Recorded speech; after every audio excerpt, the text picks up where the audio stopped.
Bienvenidos chicos, chicas, ¿qué tal?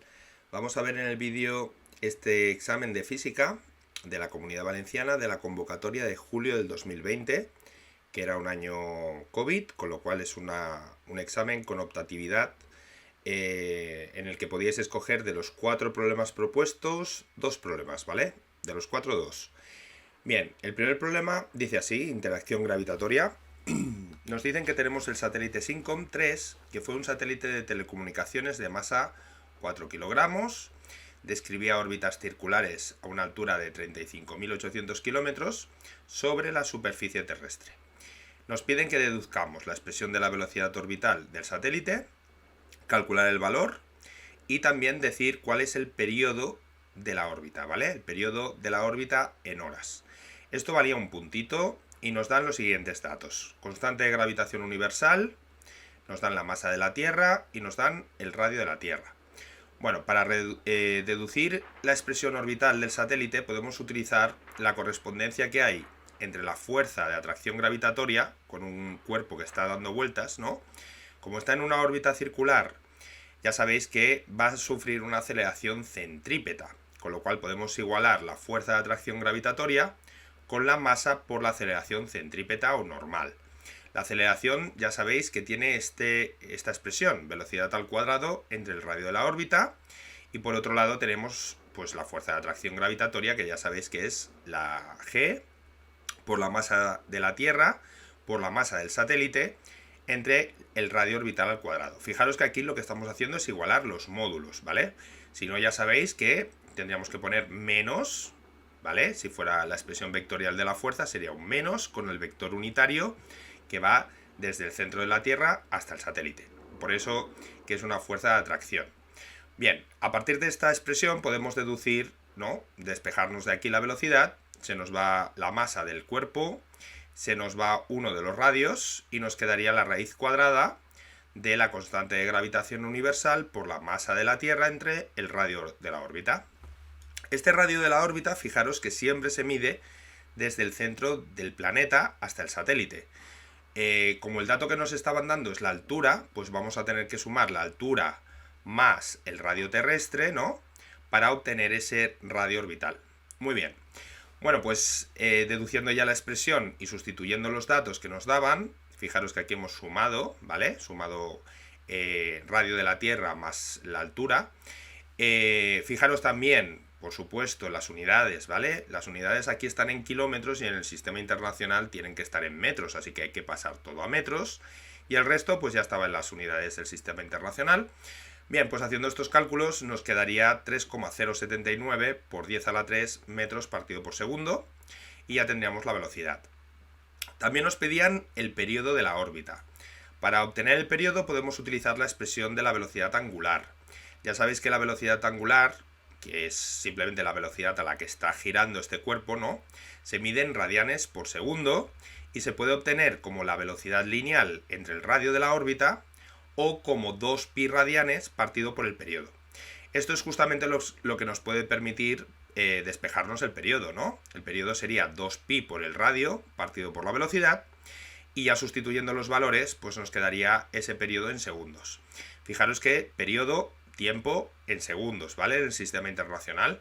Como nos piden el resultado en horas, pues pasamos de segundos a horas, ¿vale? 3600 segundos es una hora y esto nos daría pues unos 23,92 horas, que quiere decir que prácticamente se trataba de un satélite geoestacionario. Ya sabéis que eso quiere decir que el satélite daba una vuelta más o menos en un día, ¿no? Siguiendo siempre la misma posición de la Tierra sobre la que estaba. Muy bien, pues ya tendríamos el primer apartado resuelto. Vamos a ver el apartado B, que nos pide calcular las energías potencial y cinética del satélite en su movimiento por dicha órbita y luego calcula la energía que se debe aportar al satélite para que se sitúe en una órbita en la que su energía mecánica sea de este valor, ¿vale? Menos 9,5 por 10 a la 7 julios, y esto pues valía el otro punto de este ejercicio. Bueno, pues esto ya es un problema de energías. Ya sabéis que si tenemos un satélite orbitando en una órbita a una cierta distancia, a un cierto radio, y queremos pasarlo a otra órbita, pues vamos a tener que darle energía si queremos que pase a una órbita más alejada. Si fuera por el contrario, que está en una órbita más alejada y queremos traerlo a una órbita más cercana, pues va a haber una disminución de su energía. Bien, por lo tanto, lo primero era calcularnos, como nos pide el enunciado, la energía cinética, por un lado, que es un medio de la masa por la velocidad al cuadrado, y también podéis utilizar esta otra expresión si os interesa más, ¿vale? Aquí lo único que hemos hecho ha sido sustituir la velocidad al cuadrado por la expresión que habíamos obtenido en el apartado A. ¿Cuál es la ventaja de utilizar esta expresión? Bueno, pues que no estamos utilizando el resultado del apartado A, no estamos utilizando la velocidad calculada, con lo cual, si nos hubiésemos equivocado en el cálculo de la velocidad, pues no arrastraríamos ese error, ¿no?, al cálculo de la energía cinética. En cualquier caso, podéis utilizar ambas expresiones y nos da este resultado: 1,897 por 10 a la 8 julios, ¿vale? Este resultado, energía cinética, ya sabéis que siempre nos va a dar un resultado positivo, ¿vale? Porque todas las constantes que estáis utilizando aquí, un medio, la masa y la velocidad al cuadrado, siempre va a ser positivo. Recordad, por otro lado, que la energía potencial gravitatoria siempre lleva un menos delante, ¿vale? Es menos la constante de gravitación, la masa de la Tierra, la masa del cuerpo, y hay que dividir por la distancia entre los dos, que es ese radio orbital, sin elevarlo al cuadrado, ¿vale? Que es el típico error. Y bien, sustituyendo los valores, pues fijaros que nos va a quedar menos 3,794 por 10 a la 8 julios. Este valor, fijaros que es justamente el doble que la energía cinética cambiada de signo. Eso siempre es así, porque fijaros en las dos expresiones que tenemos aquí. Si yo cojo la energía potencial, la divido por 2 y le cambio el signo, me da la energía cinética, ¿no? Así que eso es una relación que siempre que tengamos un cuerpo que está orbitando en una órbita circular, nos va a aparecer, ¿vale? Por otro lado, necesitábamos calcular la energía total, la energía mecánica en esa órbita, que es la suma de la cinética más la potencial. Lo podemos obtener, pues, haciendo un medio de la energía potencial, por ejemplo, por esta relación que os he comentado, ¿no? Con lo cual nos quedaría menos G, mt, m entre 2r. También podéis sumarlas directamente y ya está. Bueno, pues nos quedaría menos 1,897 por 10 a la 8 julios. Bueno, pues ya está. Ahora lo único que tenemos que calcular es la energía necesaria para pasar de esta órbita, la órbita inicial, a una órbita final. Y para esa energía ya nos daban el dato, con lo cual solo teníamos que hacer que el incremento de la energía va a ser la final menos la inicial, siendo la final este valor de menos 9,5 por 10 a la 7, menos la inicial, que era el que nos hemos calculado. Como os podéis imaginar, pues nada, en este caso la final era más grande que la inicial y por eso nos da un resultado positivo, es decir, teníamos que aportarle energía para pasarlo a una órbita, en este caso, más alejada, ¿vale? Bueno, pues ya tendríamos este problema resuelto. Vamos con el problema 2, que era de interacción electromagnética. Nos dicen que tenemos un ión con una carga positiva, de 3,2 por 10 a la menos 19 coulombios, que está entrando con una velocidad constante, v, de menos j metros por segundo, fijaros que nos dan la expresión vectorial, en una región del espacio en la que existe un campo magnético uniforme y un campo eléctrico uniforme. Nos dan la expresión del campo magnético, pero no nos dan la expresión del campo eléctrico. Desprecia el campo gravitatorio. ¿Qué quiere decir esto? Pues que no vamos a tener en cuenta los efectos de la gravedad en este problema y por eso esta carga, fijaros que no nos dan la masa, porque no la vamos a necesitar para nada. Me piden primero, calcula el valor del vector campo eléctrico necesario para que el movimiento del ión sea rectilíneo y uniforme. Y esto valía un punto. Bueno, ¿cómo se puede hacer esto? Lo primero es dibujarse cuál es la situación en la que estamos. Hay que poner unos ejes de referencia. Yo aquí he dibujado los ejes de esta manera. El eje de las X sale fuera del papel, el eje de las Y hacia la derecha y el eje de las Z hacia arriba. El por qué lo he hecho de esta manera es por, digamos, comodidad y por ver que al situar los ejes de esta manera me va a ser más fácil visualizar los vectores fuerza y el vector velocidad y el vector campo. Pero podríais haber puesto los ejes de la manera tradicional también, solo que el dibujito pues se vería un poco más complicado, ¿no? De todas maneras, podéis siempre poner los ejes de la manera que vosotros queráis, siempre y cuando cumplan la regla de la mano derecha, ¿vale? Es decir, el eje de las X multiplicado por el eje de las Y, esos vectores unitarios, y por J, me tiene que dar K, me tiene que dar la dirección positiva del eje de las Z. Eso es lo único que tenéis que mantener siempre inalterado. Muy bien, pues aquí hemos dibujado el campo magnético hacia adentro del papel, porque fijaros que tenía dirección menos I, por lo tanto, dirección negativa del eje de las X. Hemos dibujado la carga positiva con su velocidad, que iba en la dirección J positivo, quiere decir dirección positiva del eje de las Y, y aquí hemos dibujado también la fuerza magnética que va a aparecer sobre esa carga.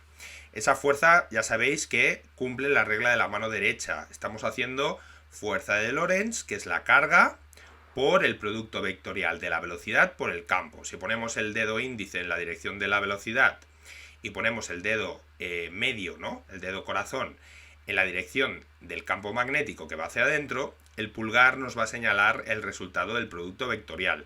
Como la carga es positiva, pues la fuerza sigue esa dirección. Recordad que si la carga fuera negativa, la fuerza iría para abajo, ¿vale? Eso es muy importante. Bueno, pues esta sería nuestro punto de partida. Ahora fijaros, como nos dicen que el ión se tiene que mover en un movimiento rectilíneo uniforme, ¿eso cuándo pasa? Pues cuando la suma de todas las fuerzas es igual a cero, es la primera ley de Newton, ¿no? Vale, entonces necesitamos una fuerza que compense a esta fuerza magnética. Esa es la fuerza eléctrica. Por lo tanto, sabemos que la fuerza eléctrica tiene que tener el mismo valor en módulo que la fuerza magnética y dirigido en sentido opuesto. ¿Vale? Para que la fuerza eléctrica vaya para abajo sobre una carga positiva, ¿hacia dónde tiene que ir el campo? Pues para abajo. ¿Veis? El campo eléctrico, aquí lo tenéis dibujado en azul, seguiría la dirección negativa del eje de las Z, es decir, menos K. ¿De acuerdo? Muy bien, pues ya tendríamos dibujados los vectores que actuaban aquí. Vamos a calcularnos el valor del campo. Aquí podéis utilizar esta relación, ¿no? Que el módulo de la fuerza eléctrica es igual al módulo de la fuerza magnética. Igualando los módulos, nos queda que la carga por el campo es la carga por la velocidad por el campo magnético. Aquí faltaría poner el seno del ángulo que forman, pero como ya veis, el ángulo que formaban eran 90 grados, ¿no? La velocidad y el campo magnético son perpendiculares, con lo cual el seno de 90 vale 1 y no hace falta ponerlo, ¿de acuerdo? Así que, despejándonos el campo, velocidad por campo magnético, cogemos los módulos, ¿vale? 20 por 20 y nos da 400. 400 newtons partido por coulombio. Vale, este sería el módulo del campo, pero ya hemos dicho que va para abajo, por lo tanto ya tenemos el vector campo expresado como menos 400K newtons partido por coulombio y habríamos resuelto el primer apartado. Vamos ahora con el apartado B. Nos dicen calcular la fuerza que actúa sobre el ión, dirección y sentido. Vale, los vectores fuerza que están actuando son la fuerza magnética y la fuerza eléctrica. La fuerza magnética ya lo hemos comentado, lo podéis calcular con la regla de la mano derecha, obtener su vector simplemente sabiendo que va a ir hacia arriba y calcularos el módulo aparte. O podéis hacer esto, es decir, aplicar la fuerza de Lorentz, por definición ya sabéis que es la carga, por este producto vectorial. Bueno, pues utilizando las matemáticas ponemos el valor de la carga primero y luego hacemos el producto vectorial con este determinante que ya conocéis, ¿no? IJK, primer vector, pues el vector velocidad tendría componente I, 0, componente J, 20, componente K, 0. Y luego el vector campo magnético que sería menos 20 en la dirección I, 0 en la dirección J y 0 en la dirección K. Bueno, pues si hacéis este producto vectorial os va a quedar lo que esperábamos, ¿no? El módulo multiplicado por el vector K newtons, ¿vale? Ya veis que si tenéis dificultades con la regla de la mano derecha, el producto vectorial, expresado de esta manera, siempre os las va a resolver, ¿vale? Esto siempre se puede aplicar y en el caso de que tengáis dudas de hacia dónde tiene que ir la fuerza, pues aplicando esto de la manera correcta no vais a tener ningún problema. Bueno, nos falta calcular la fuerza eléctrica. La fuerza eléctrica es la carga por el campo, ¿vale? ¿El campo lo tenemos? Sí. ¿La carga la tenemos? También. Pues solo había que hacer este producto. Como era de esperar, pues nos va a quedar una fuerza eléctrica justamente con el mismo módulo, ¿no? Como habíamos dicho, y sentido negativo, ¿vale? Sentido opuesto, con lo cual menos 1,28 por 10 a la menos 16K newtons. Bien, pues respecto a dibujar y representar los vectores que han actuado, los tenéis aquí dibujados, ¿no? Había que hacer esto, que ya lo habíamos hecho en el primer apartado. Muy bien, pues este problema ya estaría resuelto. Vamos con el problema 3, que es de ondas, ¿vale? Bueno, típico, ¿no? Que pongan un problema un poquito de cada cosa, ¿no? Hemos visto interacción gravitatoria, interacción electromagnética, faltaría ondas, y el problema 4, pues ya veremos que es física del siglo XX. Muy bien, nos dicen, se hace incidir un haz de luz blanca sobre una lámina plano paralela de un cierto material, cuyo índice de refracción para la luz roja es 1,19 y para la luz violeta es 1,23. Muy bien. Explica qué sucede cuando el rayo incidente de luz blanca entra en la lámina e identifica cuál de los rayos 1 y 2 corresponde al rojo y cuál al violeta. Hemos de razonar la respuesta en base a la ley física que rige este fenómeno y esto vale un punto. Bueno, esto parece más una cuestión que una pregunta de problema, pero bueno. Fijaros que está entrando un haz de luz blanca, ¿vale? Ya sabéis que la luz blanca está compuesta por todos los colores, ¿no? Del arco iris, desde el rojo hasta el violeta. ¿Y qué pasa? Pues que cada color tiene una longitud de onda diferente y un índice de refracción diferente para cada medio. Cuando entra dentro de este medio, se difracta. ¿Qué quiere decir? Que se separan los rayos rojos de los violetas, de los azules, de los amarillos, etcétera, etcétera, ¿no? Claro, ¿qué pasa? Pues que aquí nos dan dos rayos, 1 y 2, sin identificar, no sabemos cuál es el rojo y cuál es el violeta, y tenemos que pensar cuál se corresponde, ¿no?, a cada uno de los rayos. Bueno, pues fijaros que podemos utilizar aquí la ley de Snell, ¿no? Esto es un problema de refracción. Pues bien, la ley de Snell, que dice que para el rayo rojo, el medio incidente, que es el aire, por el seno del ángulo incidente, que es este epsilon que nos daban, va a ser el índice de refracción del rayo rojo por el seno del ángulo refractado para el rayo rojo, que hemos llamado R, ¿vale? De rojo. ¿De acuerdo? Por otro lado, el rayo violeta cumple exactamente la misma ley, ¿no? La ley de Snell. Misma parte izquierda, es decir, N1 por el seno de epsilon. Y aquí en la derecha, pues igualamos con el índice de refracción del rayo violeta por el seno del ángulo de refracción del rayo violeta, ¿vale? Como veis, la expresión que tenemos a la izquierda es la misma para los dos, ¿no? A la izquierda de esta igualdad tenemos lo mismo, con lo cual podemos igualar las dos cosas que hay a la derecha. Nos quedaría esta relación. Y a partir de aquí podemos encontrar cuál es más grande. ¿Por qué? Pues porque si el seno del ángulo rojo entre el seno del ángulo violeta es el índice del medio para el ángulo violeta entre el índice del medio rojo y tenemos los valores, fijaros que esto nos va a dar más grande que 1. Lo cual quiere decir que el seno era más grande para el rojo que para el violeta y por lo tanto el ángulo rojo era más grande que el violeta. Esto es muy fácil de deducir, puritita matemática, ¿no? Y esto se debe a que los ángulos en este tema de óptica, fijaros que siempre son ángulos del primer cuadrante, siempre van a estar comprendidos entre 0 y 90, con lo cual si un seno es más grande que otro, el ángulo tiene que ser más grande que otro, a la fuerza, ¿vale? Bueno, pues de esta manera, y viendo el dibujo, ya podemos decir cuál es cuál, ¿no? El rayo rojo es el rayo 1, fijaros que tiene un ángulo de refracción mayor, y el rayo violeta es el rayo 2 porque es el que tiene un ángulo de refracción menor. ¿De acuerdo? Muy bien, a continuación nos piden, tras incidir en la cara superior de la lámina del rayo 2, fijaros que el rayo 2 incide aquí arriba y sale, ¿no?, paralelo a la superficie. ¿Qué quiere decir? Que está formando un ángulo de refracción de 90 grados. Eso es justamente la condición para que se dé el ángulo crítico. Ese ángulo crítico es el ángulo en el que incidimos, ¿vale?, para que se empiece a producir el fenómeno de la reflexión total. Por lo tanto, el ángulo I, en este caso, sería el ángulo crítico, ¿vale?, para el rayo 2, que es el rayo violeta.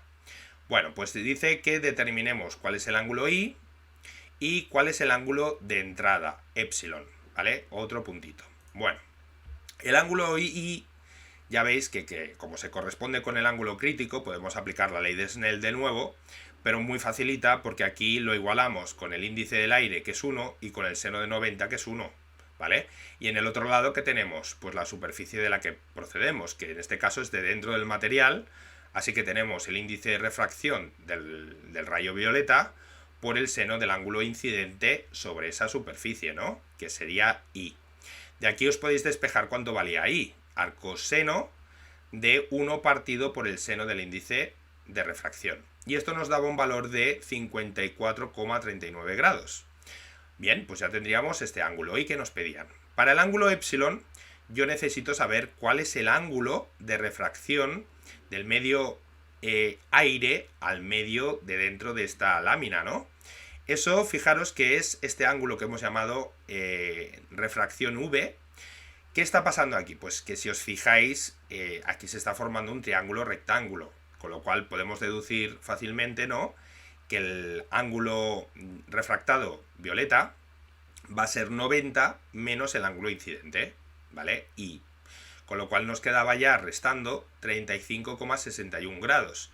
Y ahora ya es cuestión de volver a aplicar la ley de Snell, ¿no? Desde el aire por el seno de epsilon al medio, que sería índice de refracción violeta por el seno del ángulo refractado de la luz violeta. Bueno, pues os despejáis epsilon, de nuevo, arcoseno, hacemos estos cálculos, fijaros que teníamos todos los datos ahora ya, y solo, pues nada, lo metéis en la calculadora, mucho cuidadito con poner siempre la calculadora para este tema en grados, ¿vale? Si lo tenéis en radianes nos va a salir, y nos quedarían 45,74 grados, ¿vale? Bueno, pues esto ya respondía al apartado B. Pasemos ya al cuarto y último problema. Problema de física del siglo XX, ¿vale? Bien, nos dicen que el radón 222 es un gas radiactivo natural que está presente en el aire de los espacios cerrados. Se realizan medidas para determinar la masa y la actividad de dicho gas. Primer apartado, nos piden determinar la actividad en becquerel de un cierto volumen de aire si la masa de radón 222 que se mide son 0,02 pg. ¿Qué son pgs? Picogramos, ¿vale? Acordaros de este prefijo, pico, que quiere decir 10 a la menos 12, muy utilizado en el tema de radiación, ¿vale? Radiactividad. Bien, apartado B. La actividad medida en otro volumen de aire es de 228 becquerels, ¿vale? Bueno, como veis, era un problema de radiactividad, ¿vale? Entonces, para el primer apartado, vamos a ver qué datos nos dan. Nos dicen la masa de un átomo de radón 222 es 3,7 por 10 a la menos 25 kilogramos, y luego nos daban el periodo de semidesintegración, que es bastante típico, 3,8 días. Bueno, fijaros que lo que yo necesito calcularme es la actividad, ¿vale? Eso lo tenéis que tener clarísimo. ¿Cuál es la fórmula de la actividad? La actividad es el producto de la constante de desintegración, lambda, por el número de núcleos radiactivos que tenemos, ¿vale? Así que, primero necesito calcular la lambda. ¿Cómo calculamos la lambda? Pues la lambda a partir del periodo de semidesintegración. Para el cálculo de la actividad, recordad que los becquerels son número de núcleos partido por segundo. Así que necesitamos estos datos temporales en segundos. Hay que pasarlo a segundos, ¿vale? 3,8 días, un día son 24 horas y una hora 3.600 segundos. Vale, ya lo tenemos en segundos.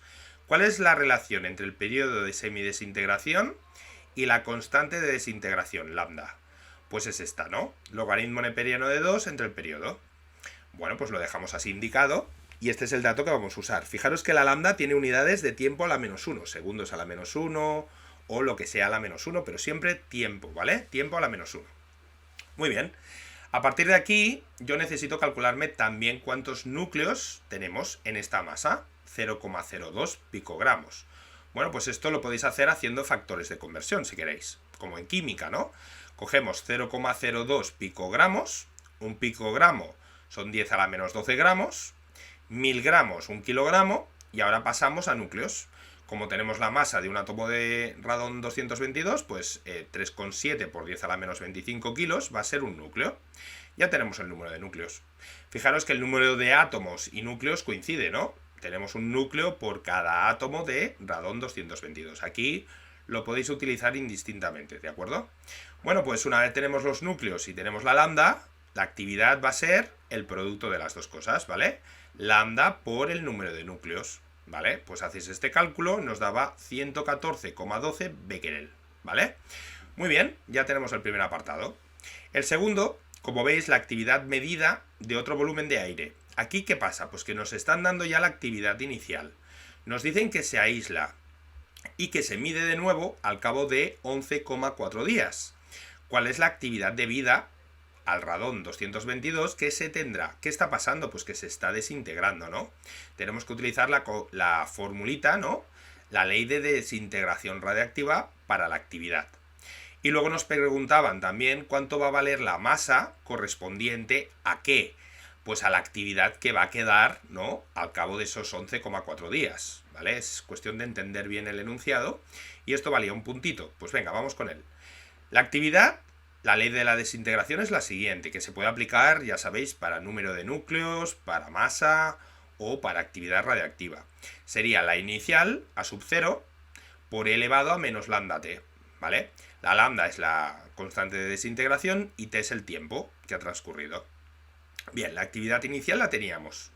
La lambda la tenemos, ¿vale? Y el tiempo nos lo dan. Pero fijaros, ¿qué me conviene aquí? Pues me conviene expresar la lambda no en segundos a la menos 1 como antes, sino en días a la menos 1. ¿Por qué?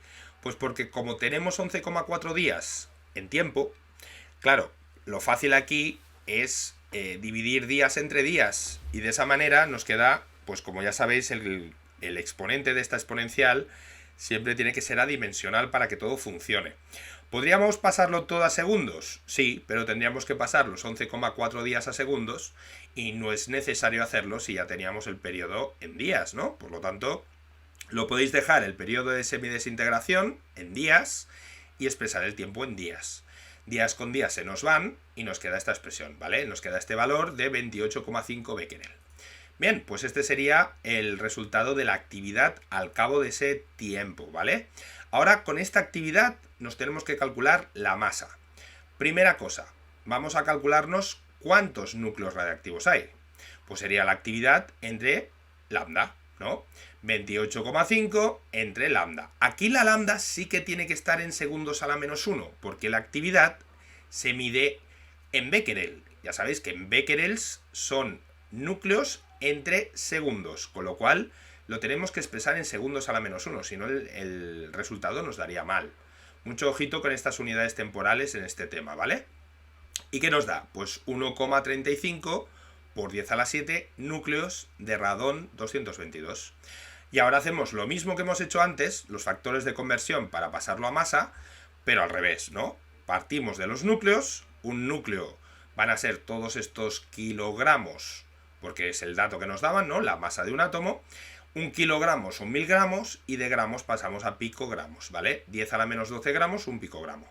Vale, pues fijaros que el resultado sería este, ¿no? 0,005 picogramos de radón 222.